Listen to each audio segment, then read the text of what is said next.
People in the pews were smiling. I stood at the altar thinking I'd finally won at life.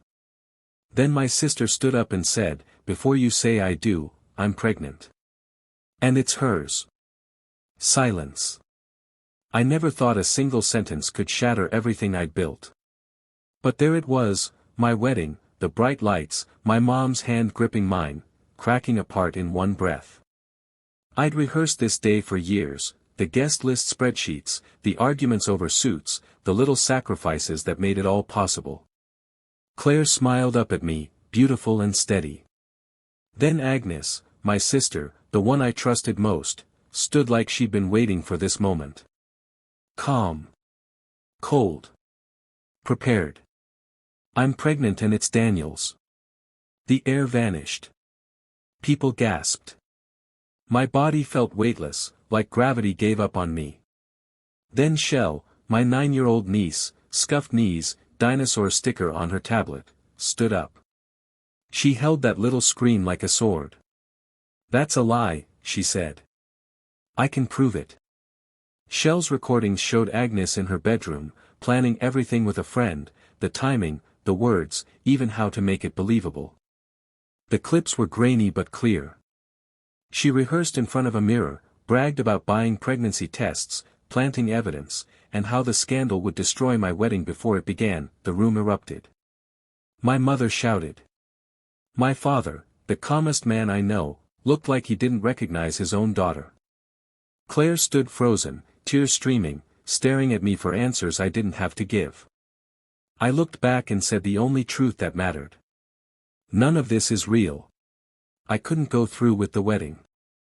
Not like this. "I can't do this today," I told Claire. She nodded. She understood. After the chaos, Shell handed me every clip she had. 17 videos. Each one more disturbing than the last. Agnes wasn't impulsive, she was deliberate. She wanted to destroy me in front of everyone. But she didn't expect a child to record the truth. I gathered everyone, Claire, my parents, Ramona, my PR friend, even Frank, Agnes's husband. I didn't want revenge. I wanted accountability. Together, we built a plan that was smart, legal, and surgical. Ramona and I launched a website, 1 video a day, each clip revealing the truth. No drama, no shouting, just facts. People watched. The internet exploded. News outlets picked it up. By the 10th video, Agnes was fired. By the 12th, Frank filed for divorce. Custody papers followed to protect Shell. But the strange thing about justice is how empty it feels. Watching someone lose everything, job, marriage, reputation, doesn't bring peace. It leaves a hollow space where a sister used to be. Then came something worse. Shell told Frank she'd seen Agnes meet a man, hand him an envelope full of cash. We pulled bank records. $10,000, deposited just before the wedding. Agnes finally broke. She confessed. She'd been paid. By who? Lorraine. Claire's mother. I couldn't believe it. The woman who'd hugged me at family dinners, who called me son, had funded the lie that nearly destroyed her daughter's future.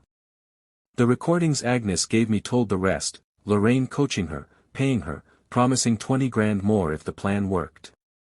We could have buried it. But we didn't. Ramona helped me release the truth, carefully, legally, publicly. The videos, the recordings, the bank transfers. Lorraine's voice exposed her. The fallout was brutal. She lost everything, her position, her reputation, her friends. The same society she lived for turned its back overnight. After that, everything went quiet. Agnes entered therapy. Court-ordered supervised visits and parenting classes. Lorraine moved out of state, alone. Months later, Shell asked me, "Do you think Mom will ever get better?" I wanted to say no.